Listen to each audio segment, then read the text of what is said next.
நான் சொல்றதுக்கெல்லாம் பதில் சொல்றீங்களா? சொல்ல மாட்டேங்க. நான் எங்க சொல்லுவேன்? கோடி இருக்க லட்சக்கணக்கான கூட்டங்கள் இந்த மக்கள் மன்றத்தில் தான் என்னால சொல்ல முடியும். எப்படி எப்படியோ ஏதையாவது விஜயகாந்த் மடக்கி இருந்து பாக்குறாங்க. மடக்குங்க நிலையில.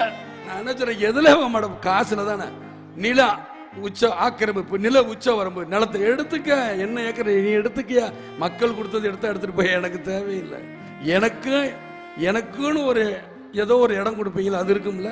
என் மனைவிக்குன்னு ஒரு இடம் இருக்குன்னு உங்க சட்டத்தில் இடம் இருக்கும்ல. என் பிள்ளைக்குன்னு இத்தனை இருக்குல்ல. அது கிடைச்சா எனக்கு போதும்.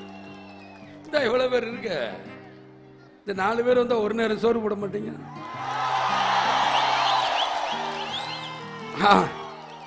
அதுலயே நம்மளுக்கு போதும், முடிஞ்சிடும். இத்தனை பேர் வீட்டுக்கு நான் போயிட்டு வரக்குள்ள முடிச்சிடும். என்னையா காசு காசு காசு பணம் படப்புவாங்கயா? நீங்களும் உங்க காசு என்னையா கோடி கோடியா சேர்த்து வச்சு எங்கயா கொண்டு போறீங்க? செத்தா கூட அருணாக்குடி அத்து விட்டுட்டு தான் உள்ளத்தி கொண்டு போய் புதைக்கிறான். காசும் கிடையாது, ஒண்ணும் கிடையாது. தோல்வி அவங்களுக்கு தான் தவிர எனக்கு கிடையாது. உங்களை மாதிரி நான் காசுக்கு ஆசைப்பட்டு லஞ்சம் வாங்கணும், பெரிய ஓனர்களை பார்க்கணும், பெரிய அதிபர்களை இப்பயே பார்க்கணும் பயம்.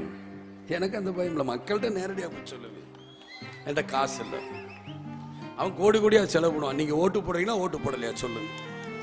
என்கிட்ட காசு கிடையாது. இப்படிதான் வரப்போறேன். பாராளுமன்ற பத்திரிகையாளர் நண்பர்கள்லாம் கேட்கிறாங்க, ஏன் சார் உங்களுக்கு காசு வேணுமே? என்னுடைய பொருளாளர்களே என் தொண்டர்கள் தானே, என்னுடைய தாய்மார் சகோதரர் இவங்க தான்.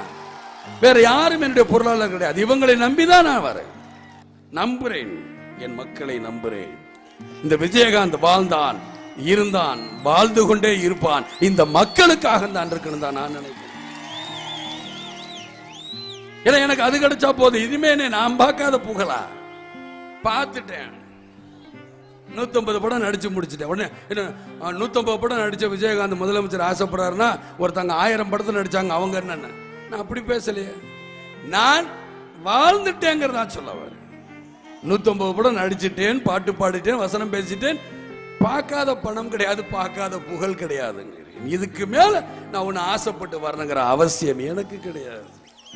எந்த நேரமும் பதவி பதவி பதவி பதவி பதவியை தக்க வைக்கிறது பார்க்கணும். இந்த பதவியை இந்த மக்களுக்கு நல்லது செஞ்சு போயா, நல்லது செஞ்சா நான் ஏன் கட்சி ஆரம்பிக்க போறேன்? நான் எதற்காக வரப்போறேன்?